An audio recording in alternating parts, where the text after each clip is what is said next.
BJP വിട്ട് കോൺഗ്രസിൽ ചേർന്നത് സന്ദീപ് വാര്യർ കാട്ടിയ എടുത്തുചാട്ടമെന്ന് ബി.ജെ.പി ദേശീയ കൗൺസിൽ അംഗം എൻ ശിവരാജൻ. മുങ്ങുന്ന കപ്പലിലേക്കാണ് സന്ദീപ് പോയത്. സന്ദീപ് പോയതിൽ ദുഃഖമുണ്ടെന്നും എൻ ശിവരാജൻ പറഞ്ഞു. പാലക്കാട്ടെ ദേശീയ നിർവാഹക സമിതി അംഗം അല്ലെങ്കിൽ മുതിർന്ന ഒരു നേതാവ് കൂടിയാണ് ശ്രീ ശിവരാജ്. അദ്ദേഹത്തിൻ്റെ അസാന്നിധ്യമൊക്കെ വലിയ തോതിൽ തെരഞ്ഞെടുപ്പിൽ ചർച്ചയായിരുന്നു ആദ്യഘട്ടത്തിലൊക്കെ. അദ്ദേഹം ഇപ്പോൾ നമ്മളോടൊപ്പം ഉണ്ട്. എന്തുകൊണ്ട് അങ്ങനെയൊക്കെ ഒരു ചർച്ച ഉയരാൻ കാര്യം? ഞാൻ ബി.ജെ.പി പ്രവർത്തകർ മാറി നിന്നിട്ടില്ല. ദൃശ്യമാധ്യമങ്ങൾ ഉണ്ടാക്കിയതാണ്, എനിക്കെന്ന് പറയാൻ പറ്റും. ഞാൻ ബി.ജെ.പിക്കാരനാണ്.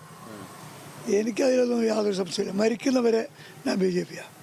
ഈ ഇന്നലെ വലിയൊരു രാഷ്ട്രീയ ബോംബിംഗ് നടന്നിട്ടുണ്ടല്ലോ. ഈ സന്ദീപ് വാര്യർ കളം വിട്ട് കൂടുമാറി മറ്റൊരു കൂട്ടിലെത്തിയിരിക്കുന്നു. അദ്ദേഹത്തിൻ്റെ സ്വന്തമാണ്. ഞാൻ അദ്ദേഹത്തെ ആ കാര്യം സുരേന്ദ്രനോട് ചോദിച്ചാൽ മതി.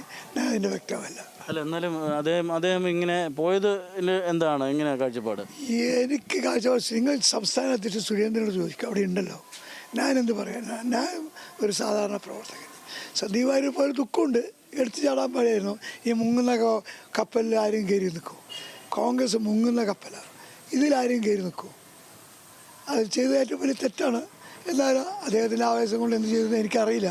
അദ്ദേഹത്തിന് ഞാൻ ബന്ധപ്പെട്ടാൻ ആഗ്രഹിക്കുന്നില്ല, ബന്ധപ്പെട്ടിട്ടില്ല. പുറത്തു പോയവർക്ക് പാർട്ടിക്കെതിരായിട്ട് എന്ത് ആരോപണം ഉന്നയിക്കാനാണ്?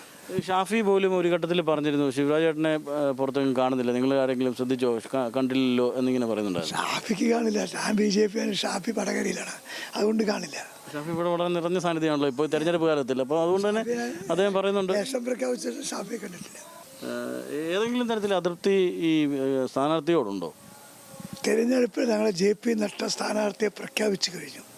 ആ സ്ഥാനാർത്ഥി വിജയത്തിലേക്കുള്ള പ്രയാണമാണ് എൻ്റെ.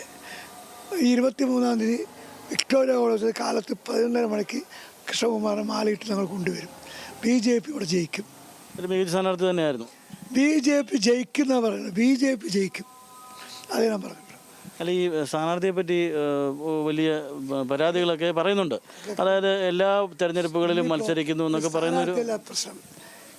നരേന്ദ്രമോദിയുടെ, അടൽ ബിഹാരി വാജ്പേയിയുടെ, ലാൽ കൃഷ്ണ അദ്വാനിയുടെ ചിഹ്നമായ താമരയാണ് ഞങ്ങളുടെ ഹൃദയത്തിൽ. അല്ല, സ്ഥാനാർത്ഥിക്ക് ഞാൻ വോട്ട് ചെയ്യുന്നില്ലല്ലോ. താമര ചിഹ്നവും ബി.ജെ.പിയാണ്. സ്ഥാനാർത്ഥിയുടെ ഫോട്ടോ എല്ലാം ഉണ്ടാവുക ബാലറ്റ് പേപ്പറിൽ. താമരയാണ്. കോൺഗ്രസ്സുകാരെ ആ വല പൊളിഞ്ഞു പോകും. കോൺഗ്രസ്സുകാരിട്ട വലയുണ്ടല്ലോ, അത് ആ വലത്ത് മീനൊക്കെ ചാടും. ഏതായാലും നിലപാട് വ്യക്തമാക്കുകയാണ് ശിവരാജ്. വേറെ കാര്യം കൂടെ പറഞ്ഞോട്ടെ. ഈ ഇന്ന് ചില ബി.ജെ.പി കൗൺസിലർമാരൊക്കെ മറുകണ്ഠം ചാടാനായിട്ടുള്ള ഒരു തീരുമാനത്തിലെത്തിയെന്ന് ഇങ്ങനെ അറിയുന്നുണ്ട്. എനിക്കറിയില്ല. ഞാൻ ബി.ജെ.പി കൗൺസിലറാണ്. 37 കൊല്ലമായി തുടർച്ചയായി ഈ ഭാഗത്ത് ജയിക്കുന്നതാണ്. ഞാൻ ബി.ജെ.പിയുടെ കൗൺസിലറാണ്. ഞാൻ എൻ്റെ ജീവിതത്തിൽ മറുകണ്ഠം ചാടുന്ന പ്രശ്നമില്ല. എനിക്ക് എൻ്റെ പാർട്ടിയാണ് വലുത്, എൻ്റെ പ്രസ്ഥാനമാണ്. ഈ സന്ദീപിന് ഐക്യദാർഢ്യം പ്രഖ്യാപിച്ച് കുറച്ച് പേര് മാറുന്നു എന്നൊക്കെ കേൾക്കുന്നു. അതൊന്നും എനിക്കറിയില്ല. ആര് വേണമെങ്കിൽ പോട്ടെ, ഞാൻ എൻ്റെ പ്രസ്ഥാനമാണ്. അത് വിടുന്ന പ്രശ്നമേ ഇല്ല. മരിക്കുന്നവർ. നിലപാട് വ്യക്തമാക്കുകയായിരുന്നു ശിവരാജൻ. രമേശ് രാമനൊപ്പം ആൽവിൻ തോമസ്, ന്യൂസ് മലയാളം, പാലക്കാട്.